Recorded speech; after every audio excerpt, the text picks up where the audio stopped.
They tell me that I'm never. Halo semua, salam sejahtera Malaysia, tuan-tuan dan puan yang amat dihormati. Saudara-saudara, seringkali kita mendengar tangkapan, pendakwaan, tahanan dilakukan oleh SPRM.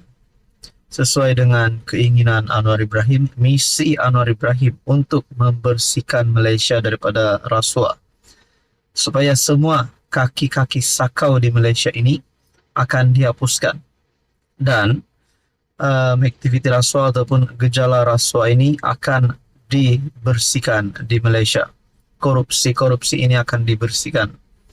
Dan saudara-saudara, akhirnya SPRM kita dapat melihat dan mendengar beberapa berita baik. Tangkapan berlaku, pendakwaan berlaku. Terkini pula satu tangkapan daripada SPRM yang pasti mengejutkan kepimpinan politik di seluruh Malaysia.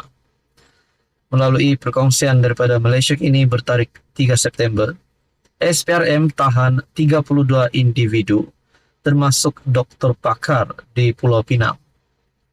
Suruhanjaya Pencegahan Rasuah Malaysia SPRM menahan 32 individu termasuk 3 pegawai perubatan di Pulau Pinang bagi membantu siasatan berhubung kartel yang dikatakan telah memalsukan tuntutan hilang upaya pertubuhan keselamatan sosial Perkeso di negeri itu. Ketua Pesuruhjaya SPRM Tan Sri Azam Baki ketika dihubungi bernama mengesahkan penahanan itu dan berkata mereka yang ditahan ialah 2 pegawai perubatan kanan hospital kerajaan dan seorang doktor pakar hospital swasta. Saudara-saudara, untuk maklumat tambahan sahaja, SPRM melalui Azam Baki telah membuat ataupun mengumumkan berita baik di mana tahun ini saja SPRM telah mengembalikan RM1.3 bilion jumlah aset penjenayah. Dan duit itu dibagi balik kepada kerajaan. Ini satu kredit baru untuk Anwar Ibrahim. Ketua Pesuruhjaya SPRM Tan Sri Azam Baki ketika dihubungi mengesahkan penahanan itu terhadap 32 individu. Dan ini bagi saya pasti tangkapan mengejutkan. Beliau berkata, kesemua 32 individu itu terdiri daripada 19 pencarum Perkeso, 8 ejen pegawai perubatan, dan 2 runner. Itu ditahan dalam siri serbuan oleh SPRM baru-baru ini. Maknanya ada serbuan berlaku.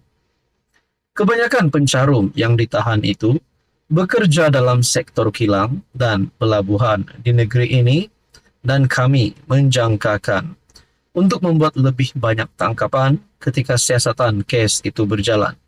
Ada antara mereka, termasuk doktor, akan direman di mahkamah, manakala yang lain telah dibebaskan selepas direkodkan keterangan mereka.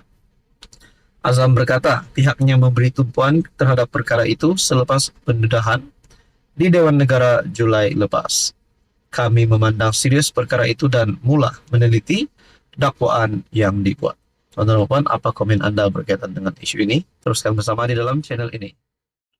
Halo semua, salam sejahtera Malaysia. Selamat datang ke channel Fans Lifestyle. Terima kasih tuan-tuan yang terus setia dan bersama di dalam channel ini.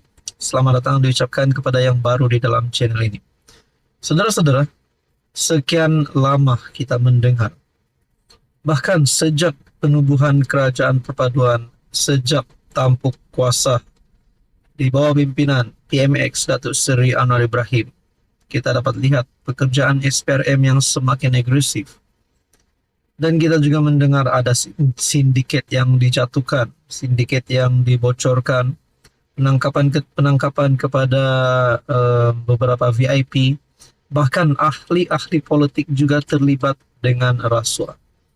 Berkaitan dengan ini, sudah pasti beberapa nama yang kita dengar yang dikaitkan dengan menyakau duit kerajaan, duit rakyat. Bekas Perdana Menteri Tun Mahathir pun ada disebut. Beberapa nama yang berprofil tinggi seperti Tun Daim Zainuddin, seperti Tan Sri Muhyiddin Yassin yang didakwa di mahkamah berkaitan dengan projek Jana Wibawa, dan beberapa lagi ahli politik yang lain. Berkaitan dengan ini, tuan-tuan dan puan, akhirnya SPRM dalam satu kenyataan terkini bertarik 4 September diumumkan oleh Tan Sri Azam Baki, Ketua Pesuruhjaya SPRM sendiri. SPRM fokus usaha kebankrapan.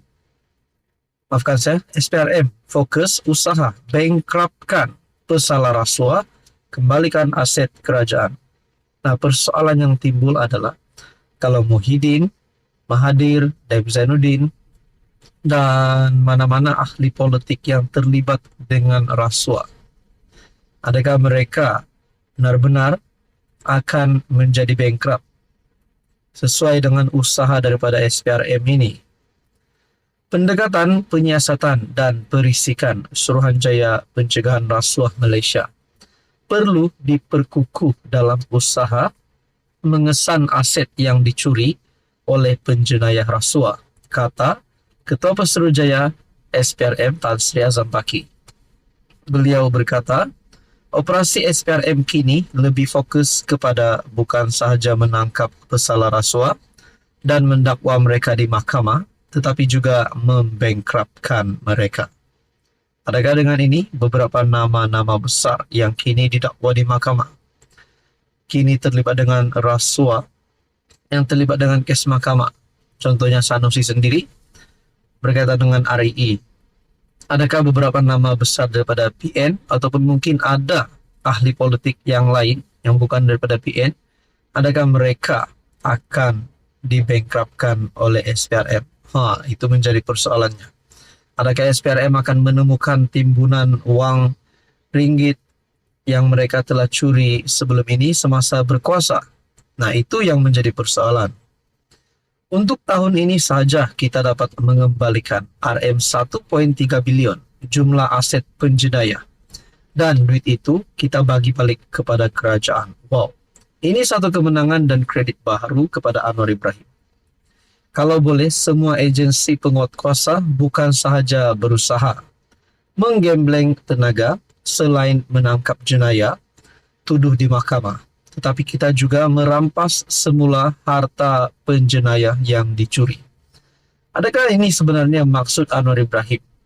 Sebelum ini di dalam ucapan-ucapan beliau yang meminta ataupun mahu semua aset yang pernah dicuri oleh pemimpin yang lama untuk dikembalikan. Dan akhirnya Azam Baki telah membuat kenyataan untuk tahun ini sahaja kita dapat mengembalikan RM1.3 bilion jumlah aset penjenayah.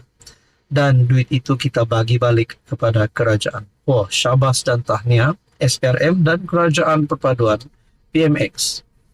Mungkin inilah satu penyebab yang perlu dilihat, satu sebab yang perlu dilihat oleh rakyat Malaysia bahawa Anwar Ibrahim memang layak memimpin kerajaan, memimpin Malaysia sehingga beberapa penggal lagi. Kerana ini adalah satu usaha yang sangat murni untuk mengembalikan duit rakyat yang pernah dicuri sebelum ini, yang pernah disakau sebelum ini.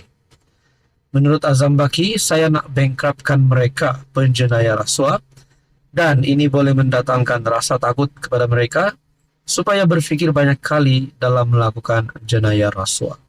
Ini satu kejutan besar untuk semua kaki-kaki sakau. Kalau memang beberapa nama saya sebut sebentar tadi memang sebenarnya bersalah, sudah pasti ini menakutkan mereka. Saudara-saudara, sekian saja untuk kali ini. Teruskan bersama di dalam channel ini.